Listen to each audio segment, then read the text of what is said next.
Mare, nabalitaan mo na bang nangyari sa manok ni paring Alex?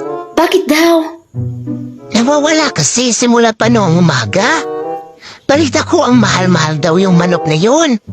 Ayun, galit na galit si paring Alex. Ganun ba? Nakatakot naman pala yung si paring Alex, Mare. Oo nga, Mare eh. Teka, O bakit, Mare? kasi kaninang umaga maaga ako nagising.